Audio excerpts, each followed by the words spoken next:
All right. Hey guys, welcome to episode 21 of the 5 to 9 experience. Today I'm joined by Freddie Lay, who is our property manager for rooming costs. And when I say property manager, he helps with the rooming house assets. But on top of that, Freddie also helps in the buildings from time to time as well. But yeah, I know you guys are probably sick of hearing it from me. I'm the owner, so you're probably thinking this guy's just talking crap, just to make his, up his business. But I've got Freddie here today, and Freddie, I want your honest opinion on everything. And let's just have a discussion about rooming houses. Yeah, happy to do that. So first things first, Julian is not lying. I do work for rooming costs, and I am the rooming house Obviously. manager. So I'm on the payroll, obviously, and yeah. So let's get this thing going. Yeah. Okay. So, Freddie, you came from a real estate background, and I think you're our only staff who has worked in a real estate, in property management, and rooming houses. So, what's like the biggest difference you find? Because they're both renting, but what's the biggest difference? It's true. They are both renting. The biggest difference currently is just your proximity to tenants. Yeah. So in regular property management, what happens is that there's always going to be this distance between you as a property manager and, well, your tenants. Your And that's renters. because you guys don't talk. Basically, Yeah. no, because I've had cases in the past in my old job where the only interaction you ever have with your tenants is when you're handing them the keys, and then subsequently during that one routine inspection, and then when they return the keys to you, you basically never get a Get a chance little to bit meet closer to the mic, Yeah, man. Yeah. all good. on. So you basically never get a chance to really meet your tenants when you're doing regular property management. Okay. Okay. And in terms of rooming houses and with renting, what do you think is like the big differences? Well, the big difference is really it's just how hands-on you really do have to be if you're running a rooming house as a manager Not too versus much table action, brother. Nah. Sorry. Go again. nah, just how much hands-on work you have to do for rooming houses versus regular renting, because things pop up in rooming houses, because we do maintenance requests, no questions asked for rooming houses, right? So a lot of times you have to get in there and have a look at exactly what's going on, exactly what the tenant's reporting that needs work, and then getting things done, getting things planned. Right. Do you feel like the, the the different demographics between when you were working in property management and rooming houses, the people that are filling up these houses and rooms, do you feel like they're different quality or different type of people, or what's your findings with that? That is true. So with rooming houses, at least currently, we have a much larger international student demographic. While that doesn't mean that when I was a property manager, there weren't many. It's just as when you run rooming houses and student accommodations, by far you get a lot more international students. Right. So that is also an interesting thing to bring up, actually, because when you run into more international students, you run into more tenants that have basically no renting history and no renting experience. So yeah, when it comes to these tenants, there are a lot of things that you might have to explain when they come in, but the appreciation there is much higher, from Right. tenants. Well, I mean, if you're getting first-time renters for rooming houses, how do you make sure that they're proper quality residents that aren't gonna not pay their rent or are gonna mistreat the property or the room? How do you actually screen that? That's actually a really good question, right? So the idea here is that, in fact, if you look at renters that can do damage to you, it's actually the really experienced renters that do have that knowledge and do have that ability to do that, right? Because they know what, the ins and outs of residential tenancy law are. They know how to hurt a property manager, right? Right. To put it in a really kind of bad way, that's what it is. It's the inexperienced renters where if they have the right personality, if you know that they are good at heart and they like to take things slowly and also kind of like treat people with respect, that's actually the number one thing I look for in a good renter. That regardless of what their experience is renting, that's actually more important, right? And a completely inexperienced person with a good heart will treat you well as long as you treat them well. Right. So obviously with rooming houses, even though we don't get experienced renters, there is still a degree of screening that we do to make sure that we get the right type of renters. Isn't that right, Freddie? That is true, yes. And I think one thing that's particularly helpful is that because the market is so hot right now, we do have a lot of choice in terms of who we want to rent to. So for every, maybe 9 poor applicants, you might get 1 good applicant. So I think having that volume and having a strong market at the moment really helps with that. It does, because the idea here is that the more people you have, the larger the pool that you're selecting from, the higher the chances that you'll get someone that's the best renter. Yeah. And currently that's how it's working out for us, right? Because I almost feel a little bit sorry for some of the applicants that didn't make it through, because the size of the pool itself, while we're getting the best that we can get, also means that there are definitely people out there who qualify as really great renters who didn't make it, right? And I mean, coincidentally, we ran out of rooms just yesterday. So we just leased out our last available room for this semester yesterday. And there were still a bunch of people out there still, actively inquiring with me, actively communicating with me, who were great renters that I couldn't get them a room because we just ran out. Right. Yeah. And I know that you said that we have a lot of international students and students in particular, but why don't you make a comment about the amount of working professionals we have and how our product is tailored towards working professionals as well for the rooming houses?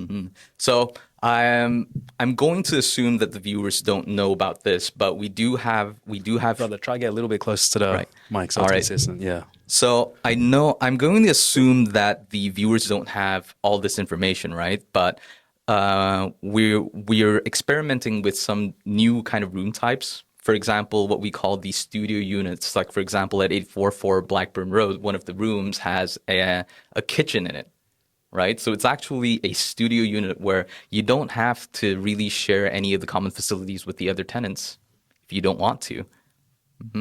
So those are definitely much more geared towards a working professional sort of demographic, where they like to have a bit more of their own kind of private space and they don't have to interact with other tenants if they don't want to. But at the same time, at Rooming Costs, we always encourage our tenants to always be mingling and always be talking to each other, getting to know your housemates. Right. And Freddie, do you like working with students more, or do you prefer working with working professionals more? Currently, there really isn't a preference per se. There are perks to working with each one. The idea here is that with students, you have to be a bit more hands-on and also a bit more involved when it comes to teaching them about things like whether it be renting or whether it be just living in Australia in general, right? Because a lot of these international students, it's their first time here, or sometimes their first time out of the country, right? So it's a very different experience, but I appreciate the experience of working with either one.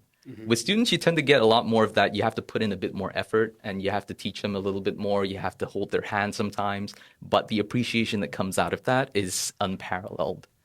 Yeah, but with working professionals, it's another thing altogether. It's that they tend to be more experienced renters where you don't really have to explain as much to them. They know what's going on. You basically, you send them the entry condition report and they know what to do, right? Yeah, and there are fewer questions. There's less hassle, but it's completely different. But I appreciate the experience of being able to work with both. Right. Yeah. And then, do you have any examples of some troublemakers that you've had to deal with in rooming houses? Troublemakers. Yes and no. So the idea is that I tend to always tell my tenants, right, that they should really never hesitate to really to contact me if they have any questions, concerns, comments. Like, I've had people who kind of maybe shown signs of becoming a troublemaker where it's like they're asking me, hey, is there anything we can do about, let's say, the bond return? Like, could I get it before I leave? And then I have to do that whole spiel explaining to them, hey, what the bond is the security deposit for the owner. If I return it to you before you leave, that's doing a disservice to the owner. Because, hey, if you want to treat it, a lot of people will ask this question too, right? Can I treat that bond as my last month's rent? So basically, you take that as my last month's rent, I leave, and then, hey, we're all settled. But no, because if you do that, what happens is that the owner ends up with you leaving the room and no security deposit before we're able to do a final inspection, right? So to answer your question, I haven't had true troublemakers quite yet, and I'm hoping I never have to. But yeah, it's always along those kinds of lines where it's kind of like skirting the rules and the law when it comes to residential tenancy law. Right. Awesome. And there's a stigma that rooming houses are dodgy or they're dirty or they're old properties or they're poorly maintained. What's your comment about that? Especially after working with our stock at Rooming Costs. Well, to be fair, I wasn't really familiar with the existence of rooming houses as a concept and as basically a form of housing before I actually went into this job, right? So before that, I didn't even know that that was a thing. I knew that we had share houses, we had units, we had townhouses, things like that. And then when I joined the company, the idea of a rooming house kind of it's I was learning as I went, basically, when I Because joined the company. it's still a fairly it's not a popular kind of asset for a lot of investors. So yeah, And I can understand why. And we get that reaction as well when we do the council health inspections, right? Because we have inspectors from the council come in and do their inspections annually. And like sometimes you'll get the inspectors come in and they'll come in expecting the worst, but they open the door and then they put eyes on our properties and they're well pleasantly surprised to put it in a way. They're pleasantly surprised, and immediately you can see on their face the mood changes, right? Because they come in and maybe it's likely because, like you said, rooming houses might not have the best reputation, and it shows, right? Because these inspectors might be 9 out of 10 times dealing with places that are not built to standard, have less than let's say ideal hygiene, right? And then correct. they're maybe flouting the occupancy limits. So we do none of that. Everything that we do is above board. Everything that we try to give our tenants the best that they can get for whatever Correct. for the money that they're paying. Yeah, and it shows. It shows. Yeah, I mean, I understand the council's perspective on that because the council does see some really dodgy properties, whereas all our properties are pretty much they're all licensed rooming houses. We built them exactly to what the renter needs. We build them exactly to specification, and I think the rooming cost product, is probably the best way you can design a rental property. Not just because you wanted to get it compliant, but also because having a high standard rooming house and every room is built properly and well and designed well attracts better quality tenants and you get Yes. higher rent. Absolutely, because the same goes for any kind of product, really. I mean, you have to push a high quality product if you want a high quality clientele. Exactly, yeah. And that's something that I really am proud of at Rooming Costs, and that's something that Freddie really helps as well, is because we help our clients not just manage the property, but set the property up. And you've seen it many times, Freddie, Yes. that we've set it up. We pre-lease it. We pretty much we furnish the property for a lot of our clients as well. So, and just with that, like we're able to attract tenants faster than a normal rooming house would. And our marketing is like, if you look at it, we're the only ones who do professional photos. We're the only ones who really fit out the property well, and we just make sure that it's always above grade. And I think that's something that the market is going to see more of, rooming houses, because if you see, like in Australia now, there's a huge, accommodation crisis. So rooming houses is a product that's going to help rectify that. So when the Absolutely. council sees our houses and they see that it's properly done, they're in full support of it. So yeah. Absolutely. I mean, so far, all of the council inspectors that I've had to deal with, Yeah. after seeing our houses, they're just awesome.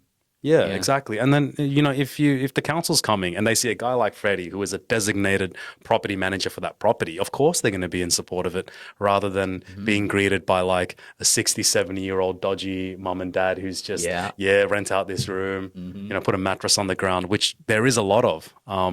So I think that stigma of rooming houses are being dodgy, they exist. Those properties exist, and there's a lot of them. But there's a lot of rooming houses, and it's not just rooming costs, but there's a lot of rooming house investments that are done really well and attract really high quality tenants and get higher rates. Yeah. And thanks to Freddie as well, because you help out with getting those tenants for us. Definitely. Yeah. It gets busy, but it's worth it. Yeah. Yeah, absolutely. And then, Freddie, like with you working in rooming costs, what do you enjoy most about working in this industry with us? I think I mentioned this just a little while ago, but yeah, the proximity with tenants, allowing you to basically meet the people that you put into the houses, help them, get used to in the context of a student, right? Getting used to life in Australia, getting used to dealing with tenancy law, dealing with renting, like that process.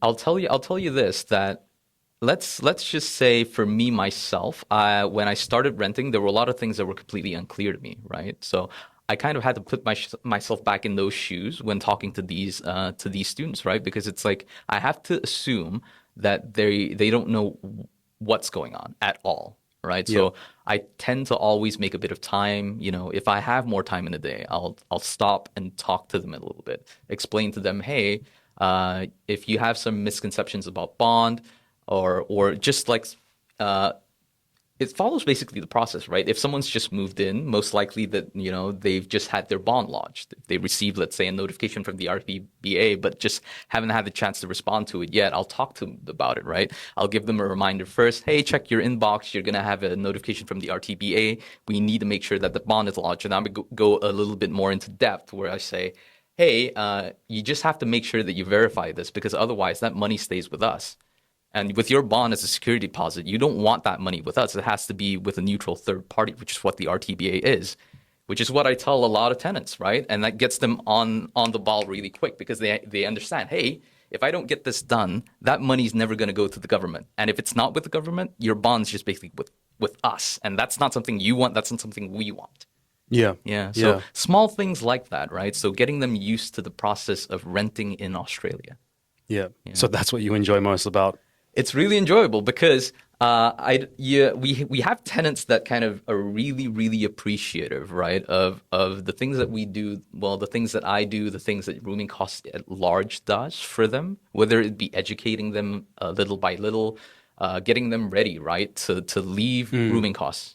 As sad as that sounds, we do want the best for all of our tenants, right? And one of those things is also that we generate a rental history for them to get them ready that when the day comes where they like a little bit more privacy, for example, and they want to rent their own apartment, Or they want to live with their partner. Or exactly. Yeah. That they're ready to do it, right? They're equipped. They know what to look out for with dodgy property managers. They know what to look out for that shouldn't show up in agreements, for example. Yeah. Yeah.